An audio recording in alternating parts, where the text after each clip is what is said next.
Ciro Gomes, do PDT, participou em São Paulo de uma sabatina do jornal Estadão e da faculdade FAAP. O candidato disse que quer fazer mudanças na tabela do imposto de renda, reduzindo a alíquota para os mais pobres e aumentando a cobrança dos mais ricos, criando uma nova faixa de 35% de cobrança. Ciro também defendeu um corte de 20% nas renúncias fiscais praticadas atualmente. Um artista famoso, tal, um futebolista, que a minha mulher disse que não é futebolista, é um atleta, um jogador de futebol, não é? Pega lá 1,5 milhão, 1.700.000 reais de salário. Paga 27,5% igual a classe média, funcionário público, que ganha 4 mil reais, um professor. Tá direito isso? Eu acho que 27,5% de imposto sobre o cara já tá bom, tá ligado? Eu não quero aumentar muito mais que isso. Não, eu quero baixar. Sabe por quê? Porque sabe onde é que começa o imposto de renda hoje? R$2.050. Devia começar nos 5 mil pelo menos. Né? Percebe? Sim. Então veja, é isso que nós precisamos fazer. Fazer o quê? Aumentar a tributação sobre os super ricos, que conseguiram transformar o Brasil num paraíso fiscal, e diminuir a tributação sobre os pobres, e a classe média e o mundo da produção e o investimento. Essa é a proposta bem escritinha que está aqui com os cálculos, quanto é que tá, quanto é que dá de dinheiro. Agora, qual é meu problema? Os super ricos sabem que eu defendo isso e estão batendo a pau para que eu não tenha nem direito de ser candidato. Se depender do fascismo de esquerda aí, nem direito eu ser candidato para o povo ter uma opção e eu poder falar, nem mais isso eu devo ter. Sim. Fascismo puro, que o PT e o Lula estão administrando contra o fascismo do Bolsonaro, é o fascismo na veia, que sempre foi. O Lula sempre foi fascistoide. Demonizava as pessoas, colocava... Desonestidade, mentira. Tá? O Lula, ele mesmo, canalhamente, que eu viajei para Paris para não votar no Haddad. Eu estava aqui e votei. Fui filmado, como eu sou, vamos dizer, VIP, né? Eu nunca entendi essa neura de você ter viajado para Paris. Tipo, foda-se, daí que você viajou. Não, eu viajei para não fazer campanha, porque eu estava doente. Mas eu fiz se você tivesse viajado... É meu direito de cidadão. É meu direito de cara. cidadão, pois é. Mas veja bem, mas para você ver o fascismo e a desonestidade do Lula e do PT, ele próprio repete. O Bolsonaro teve 11 milhões de votos do que a soma dos meus votos com o Haddad. O Bolsonaro pega os meus votos e o do Haddad, o Bolsonaro teve 11 milhões de votos acima. E a responsabilidade não foi do Lula, que meteu a corrupção generalizada, que produziu a crise econômica mais devastadora da história com a Dilma e os conchaves com o Michel Temer. Não, a responsabilidade é minha. E agora nem direito de participar do debate eles querem me dar. Por quê? Porque eu chego no debate e digo, Lula, você deu 8 vezes mais lucro aos bancos do que o Fernando Henrique. Sabe, tu é um mentiroso. Aí eu vou dizendo, Lula, teu filho enriqueceu na política. Tu escolhamba o filho do Bolsonaro, eu também, mas o filho do Bolsonaro, que a gente escolhamba, você também, o seu filho também enriqueceu na política. Caso Game Corp, vai lá, irmão, vai lá na internet, olha aí para conferir, para poder não ser leviano. Caso Game Corp, você vai se arrepiar. Como é que um cara que era zelador do zoológico de São Paulo faz negócio com a Telemar de 5 milhões de reais há 20 anos atrás. Pode crer. Então isso é que eu não posso, eles não querem que eu esteja na disputa, é por isso que eu sou livre, eu não tenho rabo preso. Pode crer. Tu já viu alguém dizer, não, esse cara aí estava enrolado em alguma coisa? Nunca. Nenhuma vez fui processado na vida. Que bom, que da hora. Nada mais é do que a minha obrigação. Até porque se você tivesse qualquer coisinha, você estava sendo ingênuo. Tava morto. De querer ser presidente, tá ligado? O Bolsonaro partiu para cima de denunciar a corrupção do Lula, o Lula saltou de banda, não conseguiu se defender. E agora anunciou que não vai pro debate. Sim, pegou. Quem não vai pro debate, ou não tem nada para dizer, ou tem muita coisa para esconder, que é o caso do Lula. É porque ele considera que ele tá ganhando e o time que tá ganhando não se mexe também. Tá bom, assim, né? Então vamos nessa. Tem muita gente que já caiu de mais alto. Não, eu também não acho que... Salto alto, falta de humildade, falta de comprometimento. Olha, 30 milhões de pessoas vão assistir um debate sábado e 70, 60 milhões assistirão o debate da Globo. É muita gente. A eleição tá na mão. E eles vão fazer... É verdade, né? Ele tá perdendo esse espaço, né? Porque...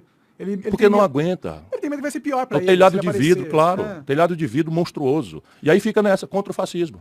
Então pronto, não tem um dia seguinte, sabe? Sim. Não tem mais desemprego, que ele diz que não sabe como resolver, não tem mais inadimplência das famílias, não tem mais 6 milhões de empresas. Não sabe como vai resolver, porque não é ele que vai decidir o que vai acontecer. Claro, ainda traz o Geraldo Alckmin, que ele passou 25 anos chamando de ladrão. É o mesmo conchavo. Mas assim, se você for olhar mais ainda, é a mesma turma que botou ele na cadeia, ele está junto. Renan Calheiro, Eunício Oliveira, Gedel Vieira Lima. Vocês precisam pesquisar. Sejam livres, independentes, cada qual tem sua simpatia. Eu sou um democrata, é a 4ª vez que eu sou candidato. Nunca perdi o amor ao povo brasileiro, o respeito, mas eu estou vendo o meu país ser destruído. Sim, eu concordo com essa análise, ele está sendo destruído mesmo. E o pior é que ele está sendo destruído no momento global, que as coisas não estão numa perspectiva interessante. Tipo, não está parecendo que o mundo está caminhando para um lugar melhor. Pelo contrário, hoje, o Putin mobilizou a reserva do exército. 300 mil pessoas. E o Biden fez um discurso também ameaçador na ONU. Então você tem toda a razão. O cenário que o mundo apresenta para nós, para o Brasil, que já é um país que está extremamente fragilizado, é um cenário extremamente complexo, muito complexo, que exige concepção. sabe, estratégia. E o Lula chegou a dizer, nessa demagogia rasteira dele, que se ele fosse o presidente, tinha chamado o Putin e o presidente da Ucrânia para tomar uma cervejinha, se não resolvesse na primeira, resolvia na segunda. Aí todo mundo acha lindo isso, todo mundo ri. Sabe, eu tô com nojo dessa irresponsabilidade. Como se fosse fácil assim, né? Toma uma cervejinha. Sabe, isso desprepara o nosso povo para o que vem por aí. Sabe o que está acontecendo no grande quadro? É o seguinte, é o fim de uma velha ordem internacional que foi fixada pela vitória dos aliados na Segunda Guerra Mundial e pelo colapso da União Soviética. Então era uma nação unipolar, o fim da história, todo mundo tinha que só imitar as instituições americanas e europeias do Ocidente e estava tudo certo, tudo resolvido. O mundo não coube nessa ordem. Mas a invasão da Ucrânia precipitou a percepção de que essa ordem não se estabiliza mais, não responde mais à complexidade do mundo, mas a nova ordem não está pronta. A China não queria que essa corrida, essa largada fosse queimada tão precocemente, ela não está pronta, sabe? Tem questões tremendas, Caxemira, Paquistão com armas nucleares, você tem Taiwan, que a China evidentemente não aceitará em nenhuma hipótese, nem daqui 1000 anos que não seja território chinês, como de fato, historicamente, não dá para negar que é. E são coisas tremendamente graves. Vai chegar o inverno na Europa agora, e simplesmente a guerra por procuração que a Europa Ocidental está fazendo dos Estados Unidos com a Rússia, bom termo, sim. Vai se ferrar, porque a energia vem toda de lá, está ficando impagável, muito cara. E isso é um risco tremendo para um país como o Brasil, mas é também uma oportunidade de ouro para um presidente preparado, sabe, preocupado em formular a presença do país nesse mundo tremendamente arriscado que vem por aí. Supondo que a gente esteja caminhando para uma guerra mundial, que é o que parece, tá ligado? Os sinais são os mais constrangedores. Sim, a escalada retórica compensa um pouco aquilo que é a prática. Porque o Biden disse uma frase hoje, que todo mundo deve evitar uma guerra nuclear, porque é impossível vencer uma guerra nuclear. E a humanidade está na iminência de uma extinção. Sim. Porém, esticar a corda, não é? Como está acontecendo, em que a OTAN, que é uma instituição absolutamente anacrônica. O que é a OTAN? Para quem não está iniciado, eu sei que você está, é a organização do tratado, é uma organização militar que se organizou, quando acabou a Segunda Guerra Mundial, nasceu a Guerra Fria. O mundo soviético e o mundo capitalista liderado pelos norte-americanos e ingleses. Pois bem, a OTAN organizou-se como uma organização militar para fazer frente ao Pacto de Varsóvia, que era também uma organização militar, frente a frente no Muro de Berlim, mas o leste europeu todo armado até os dentes. Ora, com o fim da União Soviética, o Pacto de Varsóvia se dissolveu, deveria ter diminuído a OTAN, ter reduzido a uma expressão mínima, talvez, de coisa. Não, resolveram.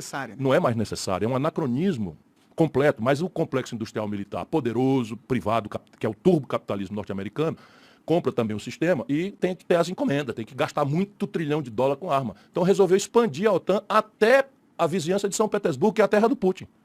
Se você entrar Finlândia e Suécia, você está como se nós estivéssemos praticamente mais perto do que o Rio de Janeiro é de São Paulo.